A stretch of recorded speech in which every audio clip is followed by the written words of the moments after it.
Préparez vos voyages avec l'agence Riverain Tour International installée à Paris et en Guadeloupe. Des séjours et circuits organisés comprenant hôtel, hébergement chez l'habitant, sans oublier les croisières toutes destinations. L'agence Riverain Tour, ce sont aussi des offres exceptionnelles de billets vers les Antilles ou vers Paris, ainsi que l'Afrique avec facilité de paiement. Riverain Tour, 3 rue Frébeau à Pointe-à-Pitre, 0590 91 72 10 et Paris 09 78 80 13 19.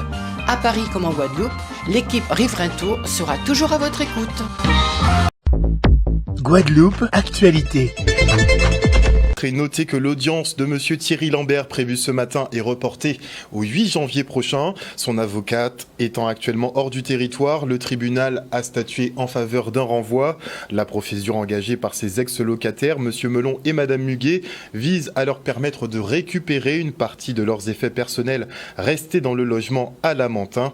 Le délibéré sera rendu le 9 janvier à 14h. Et maintenant, je reçois Marc Doyer, porte-parole de Verity France. Bonsoir, Monsieur Doyer. Bonsoir, merci de m'accueillir. Vous êtes actuellement de passage ici en Guadeloupe, plutôt à titre personnel, mais vous avez une bataille effectivement que vous avez engagée il y a plus de 2 ans de cela par rapport au décès de votre femme, Morissette, qui, 15 jours après sa vaccination, a développé visiblement une maladie à prion, à savoir la maladie de Creutzfeldt-Jakob, plus communément appelée la maladie de la vache folle. Vous êtes entré en bataille, on peut le dire, contre le gouvernement. Plainte a été déposée contre Olivier Véran. On fera un point complet sur toutes les actions que vous avez menées à 19h. Mais pour l'instant, vous avez une nouvelle hier. Quelle est-elle ?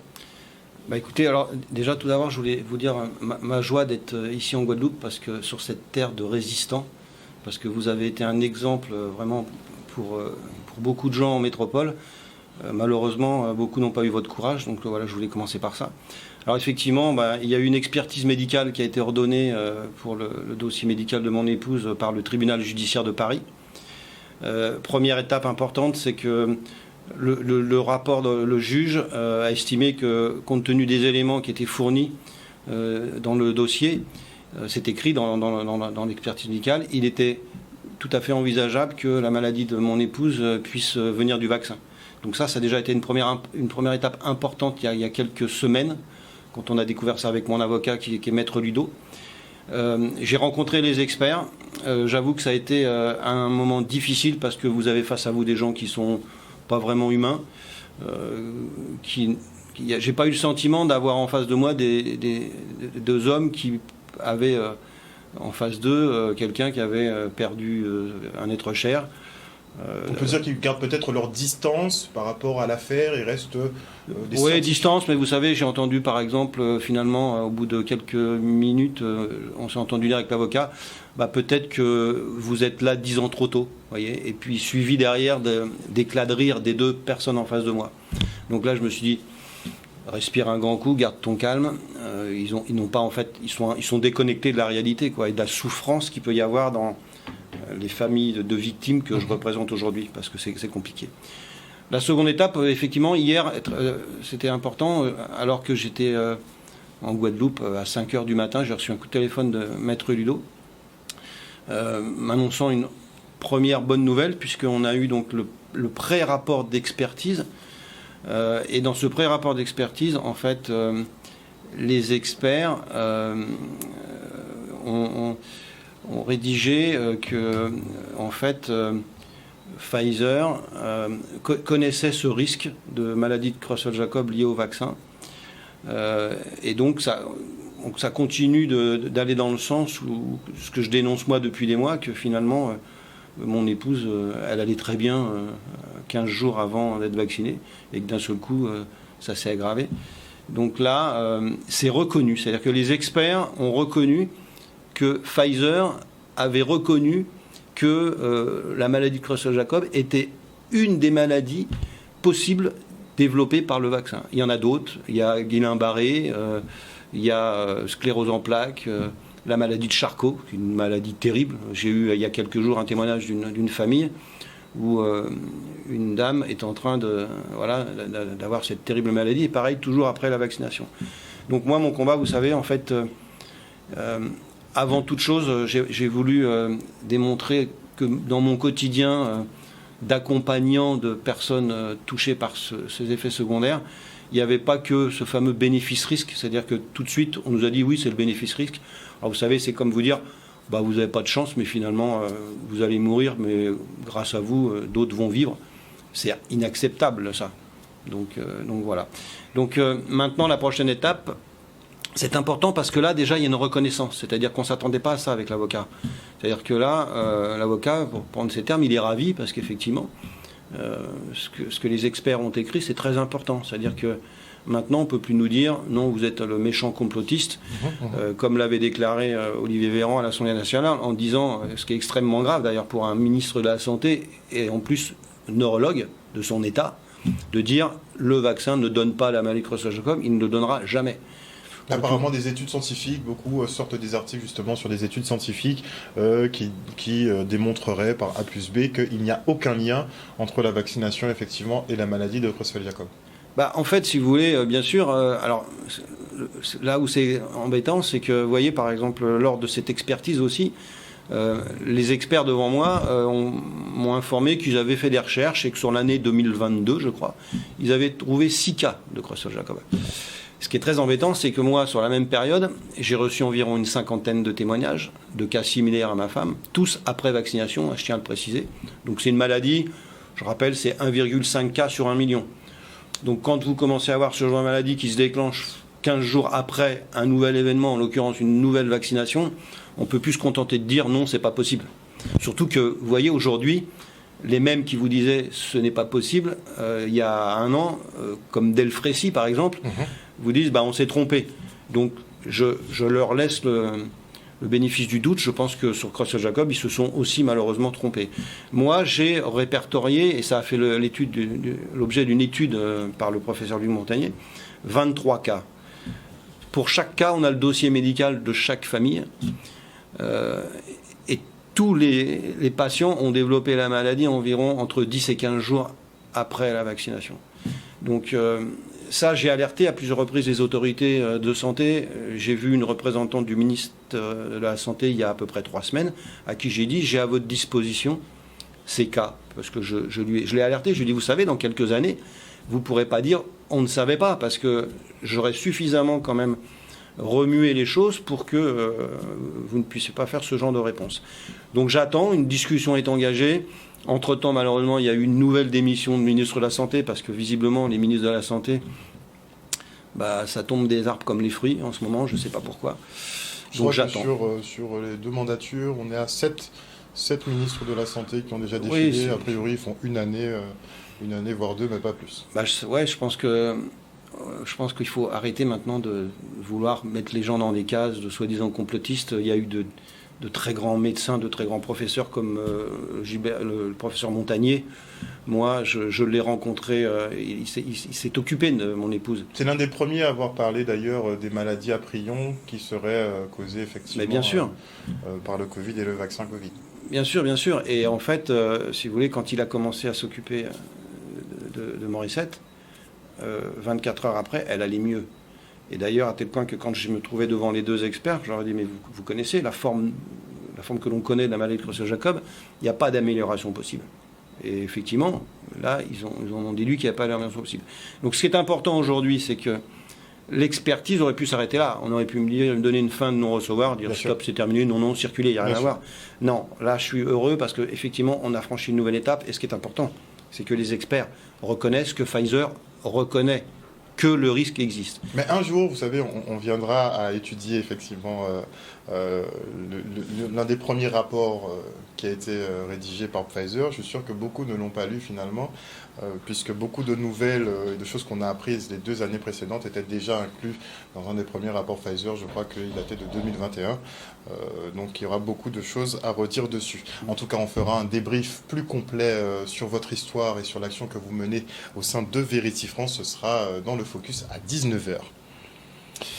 Parlons maintenant de la municipalité de Sainte-Rose qui prolonge l'arrêté municipal interdisant la fréquentation de l'îlet Carrette. Menacé de disparition, le petit bout de sable est en cours de réhabilitation. Des opérations de plantation d'arbres sont en cours pour tenter de préserver ce qu'il en reste. Une mission de sauvetage difficile à accepter pour les coutumiers de la Plaisance qui continuent de se rendre sur l'île malgré les interdictions. Regardez. Concertation avec le Parc national, avec le Conservatoire du littoral, puisque nous travaillons ensemble, nous avons effectivement décidé de prolonger cet arrêté pour quelques mois. D'abord parce que nous avons remarqué des effets positifs sur le travail qui a été fait depuis ces 4 mois passés, puisque la végétation a repris du terrain, ce qui est quand même important, puisque nous parlons bien de préservation de l'île, puisque c'est bien de pouvoir dire que on tient compte de l'humain, c'est vrai, et nous avons des professionnels qui travaillent sur cette île depuis des années, donc nous sommes soucieux de cela, mais il est question bien de la disparition potentielle de cette île. Donc si nous ne prenons pas de disposition aujourd'hui, des mesures pour protéger cet espace-là, c'est pas seulement les professionnels qui vont être pénalisés, c'est toute la Guadeloupe, c'est tous les touristes, c'est tout le monde, puisque l'île va continuer à se dégrader et il va finir par disparaître. On a remarqué qu'initialement, la superficie de végétation était de 850 mètres carrés. Aujourd'hui, on est à un peu plus de 1000 mètres carrés, donc on a un gain de plus de 150 mètres carrés. Ce qui est intéressant sur cette couverture végétale, c'est qu'on a le front de progression initiale qui a progressé, donc c'est tout ce qui est patates de bord de mer essentiellement. Et sur la partie érodée de l'île où il n'y avait plus de végétation, on constate le retour d'une végétation embryonnaire, stade plantule, qui elle est très fragile à ce stade. Et cette végétation-là a besoin d'un temps de calme plus important. L'accès et le débarquement sont strictement interdits sur l'îlet jusqu'au 15 janvier. Donc cela va être prolongé jusqu'au 15 juillet. Et donc, on rappelle également que la baignade est autorisée autour de l'îlet. Donc ce qu'on demande aux personnes concrètement, c'est de ne pas monter sur le sable, ni pour faire des photos, ni pour se balader autour, ni pour aller lire, essayer de lire ce qu'il y a sur les panneaux, comme on a pu entendre certains dire. Voilà, donc c'est vraiment l'accès et le débarquement qui sont interdits sur l'îlet. Ce n'est pas possible qu'ils ne respectent pas cet arrêté. On a trop vu pendant ces 4 mois des bateaux arriver, des personnes qui sont de la Guadeloupe ou d'ailleurs, et parfois lorsque ce sont des touristes, ils viennent pas seuls. Il y a bien quelqu'un qui les emmène. Donc il faut prendre des mesures pour faire en sorte que ces gens puissent respecter cet arrêté.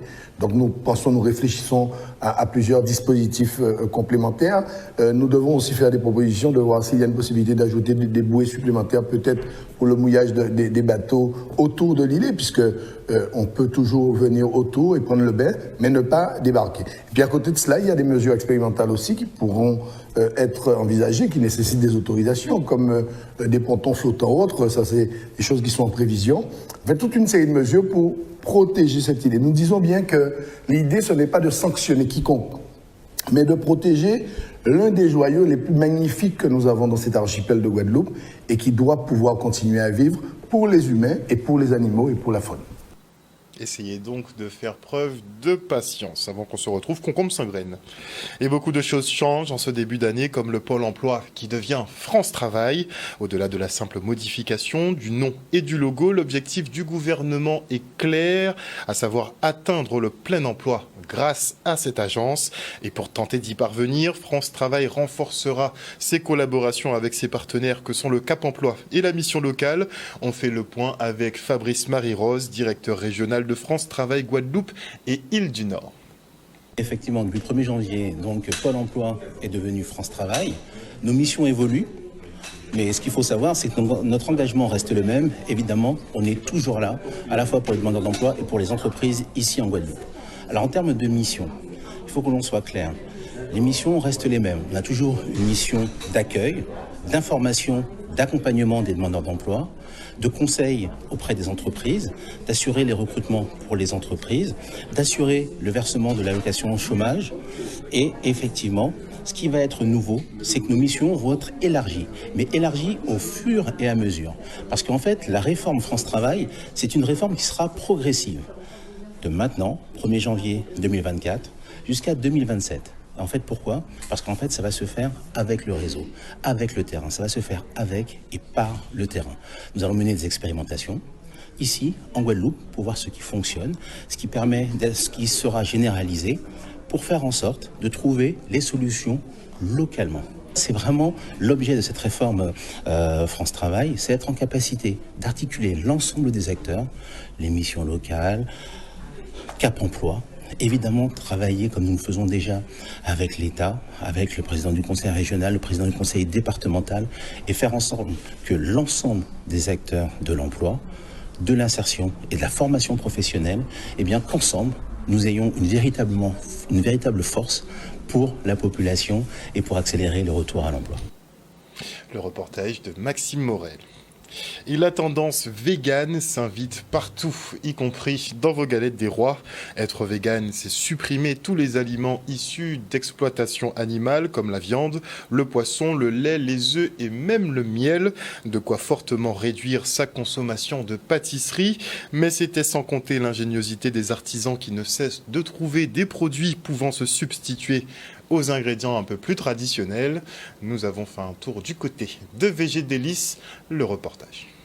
Les galettes de VG Délices sont bien uniques puisqu'on ne retrouve aucun ingrédient d'origine animale. C'est 100% végétal, vegan aussi, donc ça veut dire qu'on n'a pas de beurre. C'est des galettes avec une pâte feuilletée maison mais faite avec de la margarine végétale. Et dans la frangipane, on ne retrouve pas d'œuf ou de lait. C'est uniquement aussi des ingrédients d'origine végétale. Donc du lait de soja, la poudre d'amande, de la margarine également. D'abord, on a la détrempe à faire pour le feuilletage. Il faut mettre à peu près 3 heures de temps pour une pâte feuilletée pour qu'elle soit... que j'ai fait mes 4-5 tours, les temps de repos. La galette, quand elle est comme ça, il faut la donner un petit temps de repos aussi avant qu'elle passe au four. Sans quoi, tout va s'étaler, se disperser à droite et à gauche. Là, on détaille les disques de feuilletage, fait maison, pas industriel, pour pouvoir recouvrir nos galettes. Là, c'est de la crème d'amande vegan, totalement vegan, aucune matière animale. Là, on vient recouvrir. On évite de casser les bords parce que le feuilletage ne va pas se lever. Ok. Par ici, toujours, là, je suis en train de dorer, sachant que ce n'est pas des œufs, du jaune d'œuf comme pour les pâtisseries traditionnelles. Là, c'est du lait d'amande avec une pointe de curcuma. La galette industrielle, on ne connaît pas les produits qui sont à l'intérieur. Souvent, il y a beaucoup de produits chimiques. Tandis qu'avec une galette végane, on a nos produits locaux. C'est sans lactose, parce que c'est du vegan. Il faut bien rappeler que c'est du vegan. Et c'est des produits complètement naturels et contrôlés qui sont bons pour la santé. Donc, on peut s'y retrouver et avoir du plaisir. Quand je suis rentrée au pays, j'avais beaucoup de mal en fait à trouver quelque chose à manger à l'extérieur. Et je me suis dit, mais j'ai cette passion pour la pâtisserie, j'ai envie d'entreprendre. Donc pourquoi pas monter une pâtisserie végane tout simplement. Et j'ai vu qu'en fait mes besoins coïncidaient aussi avec les besoins de plein d'autres personnes qui avaient aussi du mal à se restaurer à l'extérieur. Soit des personnes qui sont véganes comme moi, soit des personnes qui font des allergies, donc que ce soit aux œufs, au lait.